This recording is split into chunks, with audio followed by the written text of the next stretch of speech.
How's it going, you future full stack web developers? And welcome to another one of our great tutorials here, right? In this one, we're going to be covering freeCodeCamp's building a Flexbox gallery. I took a real quick look at it. Looks like we're building some sort of cat gallery, a bunch of cat photos and everything, but it should be a good one. And if you're new to the channel, my name is Rob. I'm a coding instructor for freeCodeCamp, and I try to go through these freeCodeCamp videos to help get you on the right path in learning the material and coming at it from an instructor's point of view. So if that's something that interests you, then you're on the right video because we're going to go through it. Now, the one thing that we ask you to do is, if you could please just like the video, because that really helps out that YouTube algorithm, and it's really quick and it's free, doesn't cost you a dime. All right, let's go ahead and get started with what we have in store with these steps that we have to go through. So step number one here, it says that we need to be linking our styles.css page. And the thing that I typically tell you all in these videos is take a look at W3 Schools. If you don't know syntactically what that looks like, then go to W3 Schools. Now, in this video, I'm going to tell you that sometimes you will commit things to memory, sometimes you won't commit things to memory. And this is one that I know what should go in there. I know what it looks like, but maybe I don't know how to type it all. That's why our code editor, like Visual Studio Code, like with a few simple keystrokes, we're able to get what we want. And let me go ahead and explain this here. So in Visual Studio Code, I just have a simple index.html file. And watch this. If I want to link a CSS file, all I have to do is type the keyword link. I can come down here, I can click the CSS, and look, it's already filled it in for me. So I'm going to go ahead and do styles.css, and now I have exactly what I want. So I can go ahead and copy this, and now I can bring it back to here, and I can go ahead and paste it. And guess what? We are complete with step number one. So I know that freeCodeCamp is having you type this stuff out, maybe to commit it to memory, but I'm saying like one of these things, it may not be useful to commit to memory as much. But as we're going through all of the freeCodeCamp ones,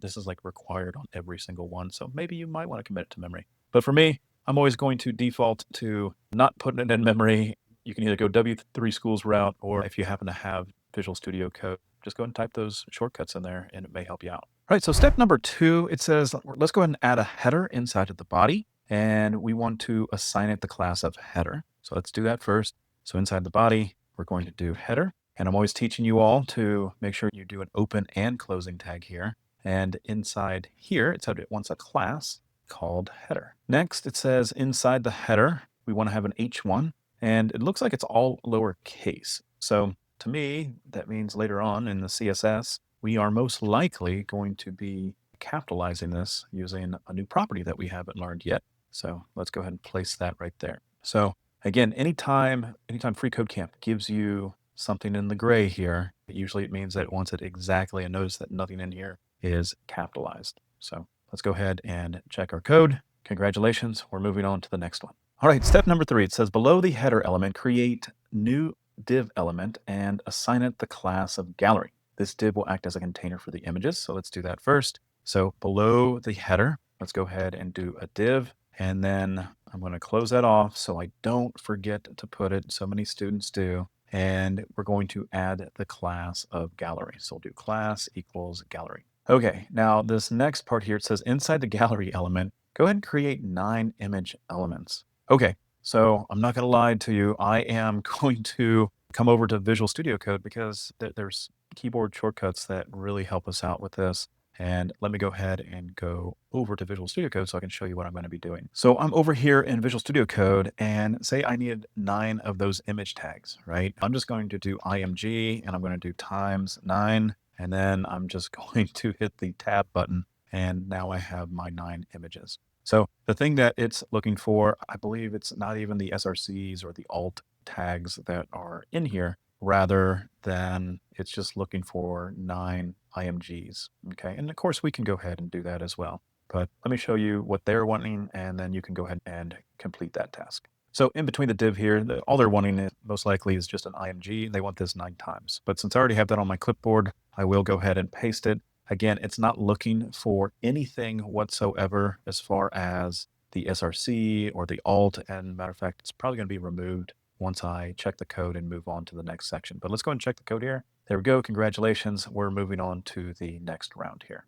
All right, step number 4. I told you they removed all my stuff, right? So again, each step provides you with the correct code that should have gone in there, and then it reformats it and everything there nicely for you. But it says here, now give each image an SRC attribute according to the order of the document. And then it provides us with this right here. So I'm wanting to show you, again, just the power of some code editor and getting all this to work really quickly and not have to worry about things. But let's go ahead. First thing I'm going to do is I'm going to copy over all of the IMGs, all the image elements.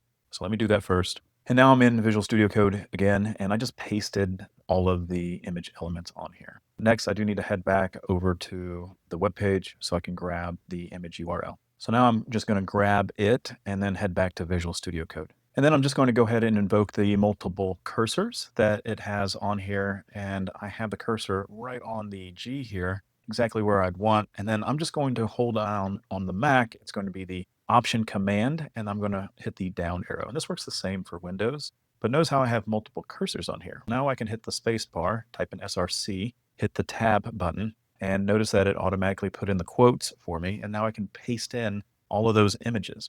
Now it did tell us that it wants us to change these, go down the order of 2, 3, 4, 5, 6, 7, all the way through, I believe 9, but that's not something I can do right here. So what I'm going to do is I'm going to go ahead and copy this, and I'm going to bring it over to our web page. So here we are. Again, that's all it really wanted, and we just have to update the numbers on each one of these. That's what I'm going to do. So this is going to be number 2, and this one will be number 3, and so on. So I'm going to go ahead and pause the video here, finish it, and then we'll test it. All right, so I think that I have them all done here. I'm going to go ahead and shove that over just because it's easier to read like that.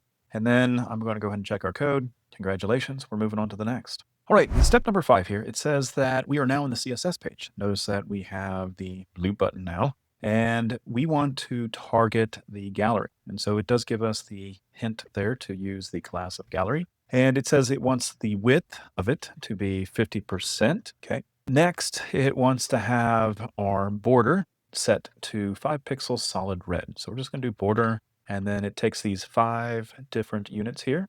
So we got 5 pixels solid red. Order doesn't matter in this, by the way, but we can now see that we get the red. It is 50% of the width, but our images are going outside of the parent, and we need to contain that. And that's where, when we specify the image right here on this user story here, or this step, it tells us that, hey, we need to give our image tags. So we'll go ahead and do image, and it wants its width to 100%. And so this is what I always would expect it to be, but images are like, they go everywhere. They go outside their box unless you give them a width as big as the parent. So that's something that you always want to keep in mind whenever you're designing your own pages here. But let's go ahead and give it a padding of 5 pixels. And the next thing on here, it says that we need to set the border on it to be a solid blue. So we'll do border, and then we'll do 5 pixels, solid blue. All right, there we go. Now let's go ahead and check our code. Congratulations, we're moving on to the next step. All right, we're on step number 6, and I don't know if you've noticed that I had a puzzled look on the previous step, and that's because, man, these images are looking horrible being outside of its container. And so this one kind of talks a little bit about the default, and it says that, hey, notice that we have that blue border around every single image, and it's outside of the red gallery border, right? And we need to tap into something here called box sizing property. And by default, it's utilizing values that are based upon the content box model versus the border box model. And so anyways, it wants us to go ahead and target all of the elements that are on the page. And the way to do that is hitting the asterisk. And that's just a global selector saying, hey, we're selecting everything here. Next, it says we want to put the box sizing property, and we want to set that to content box. Now, something very special to look on this, be like, nothing changed. The reason that nothing has changed is because we're still currently using the default value. And that's what it wants for step number 6. It doesn't want us to solve the problem. I believe that's going to come in step number 7 to change this to border box, and that does fix the problem. So let's go ahead and check our code for at least this step. And there we go. We got the congratulations. We're moving on to the next step here. Okay, so step number 7, it says that the border box model has the opposite effect of the content box. The total width of the element, including the padding the border, will be explicitly set to the parent's width, right? And so where we're going to go with this is I'm going to go ahead and remove this, and it wants us to put in border box. And now you'll see that the image is shrunk even more to contain itself, to include the padding and any kind of margins that we would apply to that image are now going to be encased in the parent wrapper that we put around here with the red border that you see here. Okay. All right. So let's go ahead and check our code for this. And congratulations, we're moving on to the next step. All right, step number 8, pretty simple. I think this might be the easiest one. Nobody should ever get stuck on this one. It says go ahead and delete them all. All right, go ahead and check our code here. Congratulations. Let's move on to step number 9. Step number 9. Okay, step number 8, let's remove everything. Okay, step number 9, let's bring some stuff back. All right, let's go ahead and do it. Step number 9, we need to go ahead and create the gallery image selector. This is going to target any image that is inside of the gallery and not just all images. So I guess that might be the difference here. If you're trying to ask yourself, what's the difference between gallery image and then just the normal image? And again, if we weren't planning on utilizing this page to bring in maybe more images on the top and bottom, this is how we target specific images that are only within the gallery div class. So we want the width to be 100%, and then we want the max width here to be 350 pixels. And then the height, they want us to set that to 300 pixels. All right, we're getting somewhere of a grid, but we're not utilizing Flexbox quite yet. And let's go ahead and check our code while we're here. There we go. Congratulations. We're moving on to the next step. All right, step number 10 in freeCodeCamp's build a Flexbox photo gallery. It says here that we need to remove the margin of your body element and set the font family to sans serif and give the background image the following color. All right, let's go ahead and do that. So we're going to be targeting the body, and whenever we're targeting body elements or elements that are not class or ID specific, we don't need a period, we don't need a hashtag. It's just div, or it's just image, right? And so inside here, it wants the font family. So it gives us all the selectors here that are in the gray box there. So font family, we want to set that to sans serif. Next is the background color, and we're going to set that to the following. And then lastly, it says it wants us to remove the margin from the body. So we're going to do margin 0, and that should fix everything. Let's go ahead and check our code here. There we go. Congratulations. Let's move on to the next one. All right, step number 11 here. It says align your header text to the center and make the text uppercase by utilizing text transform and set that to uppercase. So let's go ahead and tackle that one first, and then we'll move on to the other ones. So we want the header, and again, header is a class, and we need to make sure that we use the period on there. Next is going to be the center. So we'll do text align. We'll change that to center. Next, it says text transform. And that's where I was talking to you before about, hey, I wonder why we're making this all lowercase. We can change this to uppercase. It's a real neat trick to utilize when you are making your own web page. Maybe you have multiple developers on it, and you just want to make sure that maybe this title up here changes. Well, you don't want to change the fact that all that text up there should be in uppercase. And so that's what we're doing with that. Next, it says give the padding of 32 pixels on all sides. So if we're trying to target the padding on all 4 sides, we can simply use one line to do this, and that's going to be padding. And we want to set that to 32 pixels, and that will be applied to all of the 4 edges there. You can see that we are finally getting some separation here. All right, now let me go ahead and bring this into view here so we can see all the cats. Now, the next thing on here, it says that the background needs to be this color here with the hashtag of it. So I'm going to come down here. I'm going to do background color. We'll set that to the following. And then lastly here for the color, we want to set that to FFF. So color hashtag FFF. There we go. And then it says add a border bottom.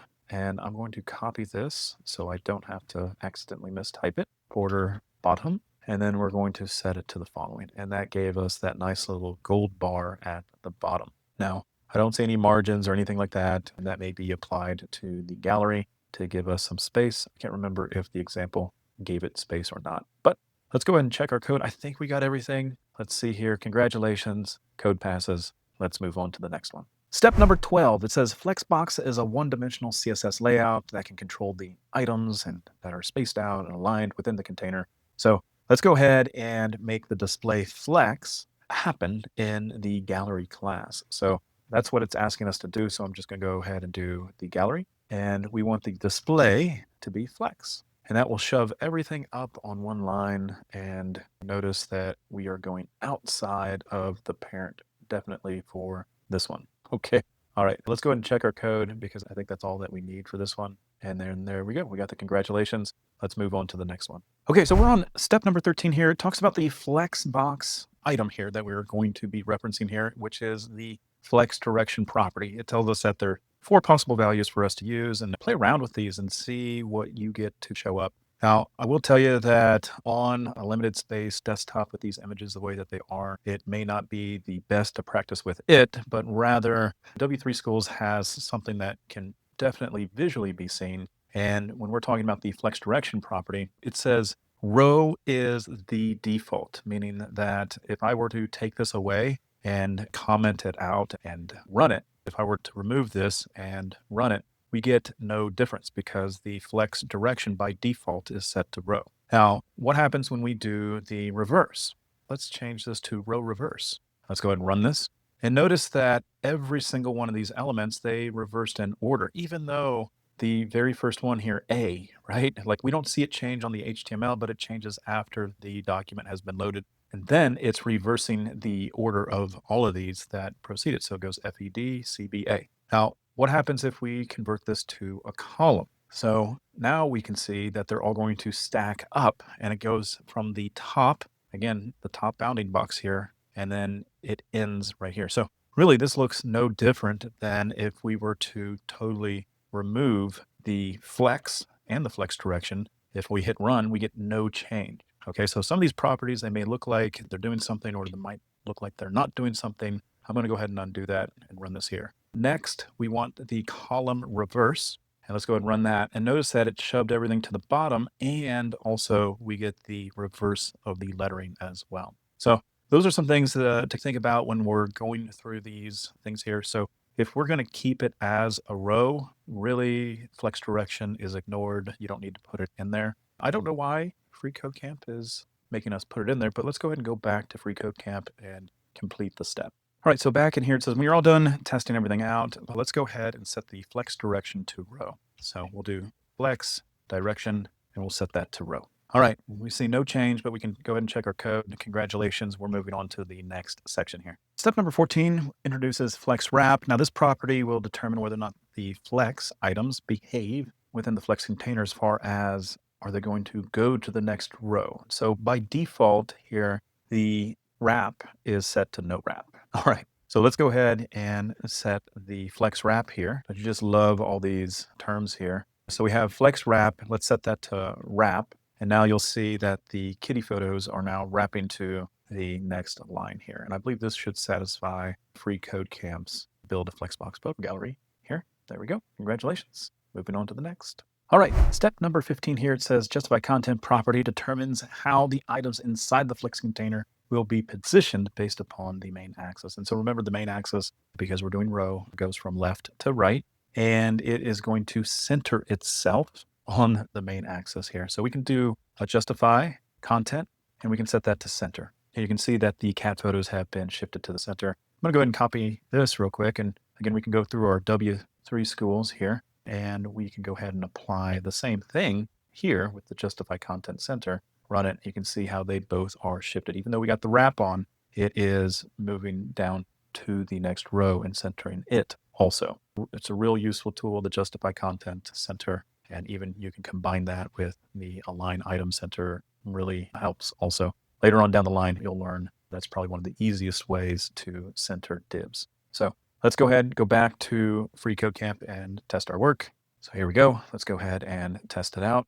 There we go. Congratulations. Let's move on to the next one. Okay, so step number 16 in building a Flexbox photo gallery for freeCodeCamp, it tells us that the align items property we are going to be adding here, but the flex content along the cross axis, in which is our case, the flex direction is row, it would be the vertical axis, meaning that when we are going to be utilizing align items, not only right now with the justify content, it is pushing against the left and right here to center it on the page, but the align items will be pushing against the top and the bottom container in order to give you the aligned items to be in the center of the page. Let's go ahead and go through this part here. So the line items, let's go ahead and add that here. And we want to set that to center. Okay, so we're not seeing any kind of changes on here, and that's due to the fact that right now we have our height being set to auto, and there's no fixed height. And so if I come over here to the W3 schools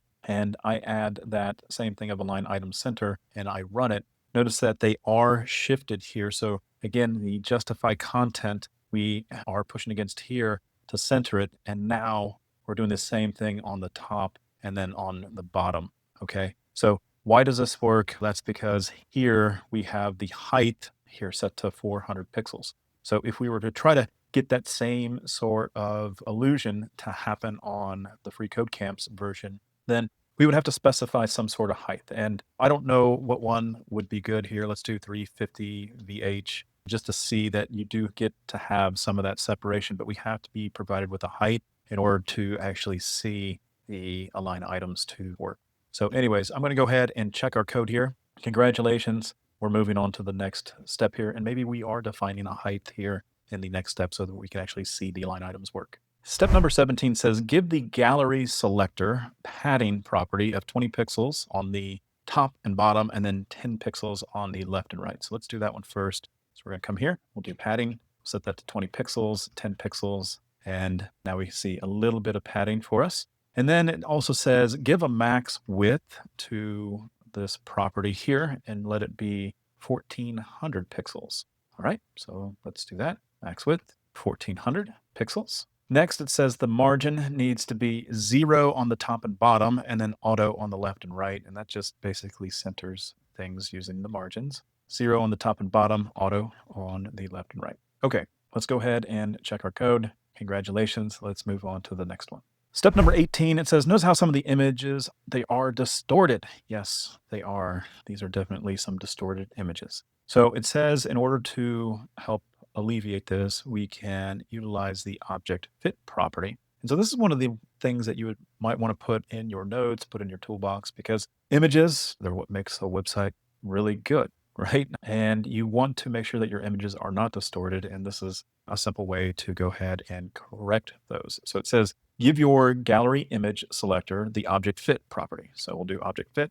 And what do we want to put on here? Well, we want to put on cover. And that should help with the distorted photos. And yeah, it looks a whole lot better than what we saw before. So this still maintains that aspect ratio, but we are cropping in order to fit it on the page. All right, perfect. Let's go ahead and check our code. Great, congratulations. We're moving on to the next step here. Step number 19, your images need some space between them. They do. They're smashed together. It says the gap CSS shorthand property sets the gap, also known as the gutters, between each row and column. But it also wants you to note on here that if you just want to do the row, there's something called row gap. There's also something called column gap. But we can combine them both by just simply doing the gap property. And so we're going to come in here, and we're going to type gap, and then we're going to do 16 pixels. And one of the nice things about the gap anyway is that this is being applied to all of them all at once. We don't have to target the image, and it will do everything, whether or not you have enough room for 3 photos on there or 2 photos or even 1 photo on there. So the gap is really nice, gives that nice eye-pleasing space in between some of these images here. So that's another one that you might want to put in your toolbox to just know, hey, how do I put a gap in between each one of these elements utilizing Flexbox? Gap is the way to go. All right, let's go ahead and take a look at the code. There we go. We're moving on to the next step here. Almost done. Step number 20 says, smooth out those images with our gallery image selector. Let's go ahead and do a border radius and set it to 10 pixels. All right, that's easy enough. Border radius, 10 pixels. There we go. Let's go ahead and check our code. Congratulations. Let's move on to the next step here. Okay, so step number 21, it says we need to use the after pseudo element to create an element that is the last child of this selected element. So in this case here, it's going to the gallery. And if we take a look at the problem that it's trying to fix here is we have this image that's just all by itself. And so what it's going to do here is it's going to say, hey, let's put in, it's almost like a placeholder image, but it's not visible to the user. and it's going to trick the Flexbox into thinking, hey, there's something after here, and treat it as it is there. And so we're going to see that it wants us to apply this to the gallery. Again, the pseudo class here, the gallery, and then : after. Now, inside the curly brackets here, it wants us to do content. Now, content really is like, we can actually put this on here, hello, and it will show up down here, right? So we want to give it no text. So we're just going to delete in between the strings. So it's really nothing, okay? But now we need to give it a width. What width do we give it? If you remember back when we were doing the images, right? We said, hey, your max width is going to be 350 pixels. And so that's the width that we need to give it, which is how it came up with this. So we're going to come down here, we're going to do the semicolon, and then we're going to do the width. We're going to set that to 350 pixels. And that should fix the issue of the cat, okay? Is this going to work all the time? No, it really depends upon your layout. Is it going to be 3 wide, right? Like you need to think about this when you are coming up with this type of solution. Is this going to fit your case for any kind of dynamic images? Because maybe we go down to 6 images, maybe we go down to 7 images, maybe there's 10 of them. How does all that play? So that's the part that you need to think about when you are designing this, because it does make a difference when it comes to that. All right, let's check our code here and see what we got. Congratulations, your code passes all the tests. You can go ahead and submit your code to continue. All right, moving on. All right, step number 22. This to me is busy work. Okay, maybe we should have did this at the very beginning of laying all these images down. I don't know why they didn't have us do it at the very beginning, but I am going to utilize Visual Studio Code to help me out again on this one. So I'm going to copy all of these and I'm going to bring them back to Visual Studio Code, and I'm going to implement my multiple cursors. So that way I can just add an alt tag on each one of them. So let's go to Visual Studio Code real quick. All right, so now that I'm in Visual Studio Code, again, I'm just holding my Command and Option key down, and I'm hitting the down arrow on my keyboard. Now I have the multiple cursors. I'm going to give myself a space. I'm going to type in Alt, and then I'm going to set the equal sign. And notice that it automatically gave me the quotes for me already. And I'm just going to put cat photo. All right. And I think that is really all the unit test is going to ask for. Of course, if this was my own site, I would probably do it a lot different. But let's go ahead and go back just so that we can complete this workshop. All right, so back over here, I'm going to go ahead and remove all those images. So let me go ahead and highlight them all again and delete. And then I'm just going to paste whatever's on my clipboard. I got all my cats back, and now it's time to test the code. There we go. Got the confetti. All right, so all in all, pretty fun. The last step, like I said, busy work. I would have had that one way different. But anyways, hopefully you got to see a little bit with this one, where we got to dive into a little bit of Visual Studio Code. You got to see how some auto completion works. That can definitely improve your workflow. We took a look at W3 schools, where we could see the flex direction, we can see the justify content, and then the line items as well. So lots of stuff that we talked about in this one. It's just going to take practice of you using it, getting familiar with it. And Flexbox is really great and useful when it comes to creating nav bars and layouts. So anyways, make sure that you like the video, subscribe, and leave a comment. We love reading them. We read every single one of them, and we try to respond. So we'll see you in the next video. Thanks for watching.